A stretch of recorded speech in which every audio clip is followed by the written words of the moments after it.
भारत देश के प्रधानमंत्रियों के इतिहास में किसी प्रधानमंत्री ने संसद के भीतर खड़े होकर अदालतों पर कभी सवाल नहीं उठाए, लेकिन नरेंद्र मोदी जी की सरकार की नाक में नकेल डालने वाली अदालतों पर नरेंद्र मोदी जी ने संसद में ये कह दिया कि अदालतों में क्या हो रहा है हम जानते हैं।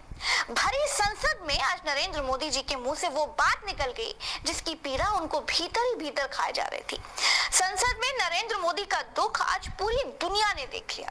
पूरा देश ये जान गया कि नरेंद्र मोदी को सबसे ज्यादा बेचैनी, सबसे ज्यादा पीड़ा अदालतों से ही होती है। नरेंद्र मोदी सरकार की मनमानी पर चाबुक चलाने वाली अदालतों के लिए आज नरेंद्र मोदी जी का अथाह दर्द बाहर आ गया और संसद में खड़े होकर कोर्ट पर सवाल उठा दिए। मणिपुर में अदालत का एक फैसला आया, अब अदालतों में क्या हो रहा है हम जानते हैं। ऐसा क्या हो रहा है अदालतों में जिसकी तरफ नरेंद्र मोदी जी ने इशारा किया। मोदी की आदत है कि वो अपनी सरकार को छोड़कर सबको बेईमान बताते हैं। तो क्या मोदी जी चंद्रचूड़ की अदालतों को बेईमान बताने की कोशिश कर रहे हैं? क्या मोदी जी अपने आगे सबको नाकारा बताना चाहते हैं? मोदी जी क्या हो रहा है अदालतों में और क्या आप जानते हैं? क्या कहने का मतलब क्या है आपका? दोस्तों, इस देश में सुप्रीम कोर्ट ही एक ऐसी जगह है जिसने मोदी सरकार की नाक में नकेल डाल रखी है। मोदी सरकार ने बिल्किस बानो के रेपिस्टों को छोड़ दिया, अदालत ने उंगली उठाई। मोदी जी मणिपुर पर धृष्ट राष्ट्र बने हुए घूम रहे थे, सुप्रीम कोर्ट ने उंगली उठाई। मोदी जी को ईडी का दूसरा मुखिया भारत में कहीं दिखाई नहीं दे रहा था, सुप्रीम कोर्ट ने उंगली उठाई। मोदी जी ने धारा 370 हटाई, उस पर सुनवाई सुप्रीम कोर्ट कर रहा है। कुल मिलाकर अदालतें मोदी सरकार की मनमानी पर अंकुश लगा रही हैं, खासतौर पर सुप्रीम कोर्ट। और यही दुख संसद में नरेंद्र मोदी जी के मुंह से अविश्वास प्रस्ताव के दौरान बाहर आ गया। मणिपुर में अदालत का एक फैसला आया, अब अदालतों में क्या हो रहा है हम जानते हैं। दोस्तों, मोदी मणिपुर पर आए अविश्वास प्रस्ताव पर बोल रहे थे, उसी में बोले कि अदालतों में क्या हो रहा है वो हम जानते हैं। अनुसूचित जनजाति का दर्जा देने वाली हाईकोर्ट के एक आदेश के बाद मणिपुर में हिंसा शुरू हुई। हैरानी की बात यह है दोस्तों कि सेना के हथियार छीनकर मणिपुर के लोग एक दूसरे को मार रहे हैं।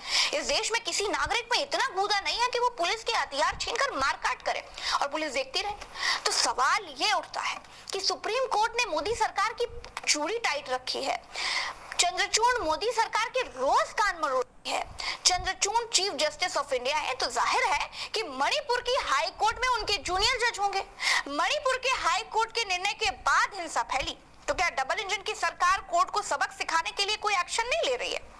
ये दिखाने के लिए कोई एक्शन नहीं ले रही है कि कोर्ट के आदेश के कारण ऐसा हो गया, तो फिर हम क्या करें? दोस्तों, हाई कोर्ट का काम था देखिए आदेश देना, सरकार का काम था उस आदेश का पालन करवाना, शांति व्यवस्था बनाए रखना। कोर्ट के आदेश के बाद सरकार शांति व्यवस्था बनाए रखने में फेल हो रही है। अमित शाह भी मणिपुर में जो हुआ उसका पूरा ठीकरा कोर्ट पर फोड़ रहे हैं और देश के प्रधानमंत्री नरेंद्र मोदी भी कोर्ट पर सारा ठीकरा फोड़ रहे हैं। तो क्या अब ये मान लिया जाए कि मणिपुर में गई लोगों की जानें सरकार और अदालत के टशन का नतीजा है? क्या सरकार सिर्फ टशनबाजी के चक्कर में महिलाओं की इज्जत लूटने दे रही है?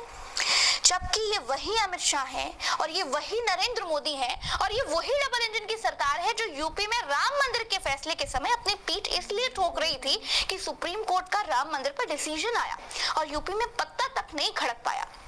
और वही डबल इंजन की सरकार वाली नरेंद्र मोदी सरकार अब मणिपुर पर आई कोर्ट के डिसीजन के बाद ये कह रही है कि सब कोर्ट के निर्णय के बाद हुआ।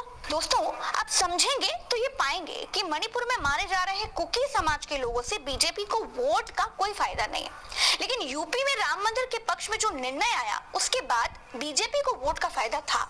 मणिपुर और यूपी के राम मंदिर वाले इन दोनों फैसले में दो समुदाय के बीच हिंसा की आशंका थी, लेकिन बीजेपी ने यूपी में ऐसा कुछ होने नहीं दिया, लेकिन मणिपुर को जलने दिया। ऐसा क्यों, जबकि दोनों जगह डबल इंजन की सरकारें हैं?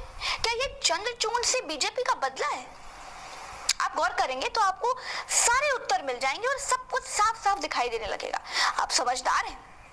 मणिपुर में अदालत का एक फैसला आया, अब अदालतों में क्या हो रहा है हम जानते हैं। दोस्तों, नरेंद्र मोदी संसद में भाषण दे गए, मीडिया उनके भाषण पर तारीफों के पुल बांध रहा है।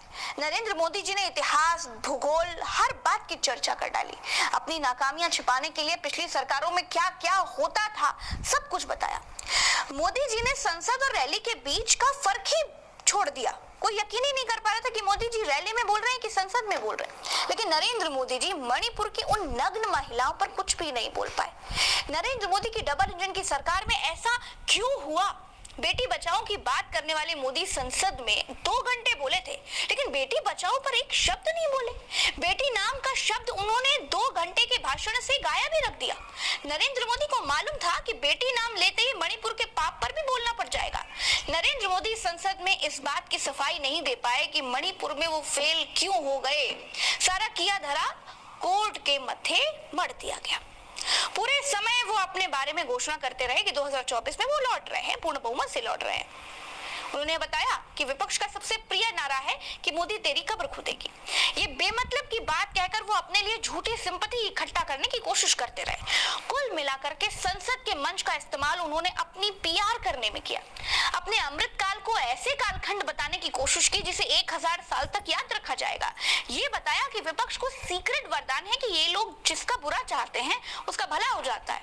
मोदी ने कहा कि विपक्ष ने मेरा बुरा चाहा लेकिन मेरा सबसे ज्यादा भला हुआ। अब मोदी जी का भला हुआ, ये बात नरेंद्र मोदी जी ने हजारों अध कचरे झूठ में एकमात्र पूर्ण सच कह दिया था। बाकी पूरा भाषण इंडिया गठबंधन को कोसने और कांग्रेस की पुरानी सरकारों की गलतियां गिनाने में ही गुजार दिया। उसमें बताने जैसा कुछ भी नहीं है। एक जवाबदेह सरकार के तौर पर मोदी का ये भाषण टोटल फेल है, रद्दी है।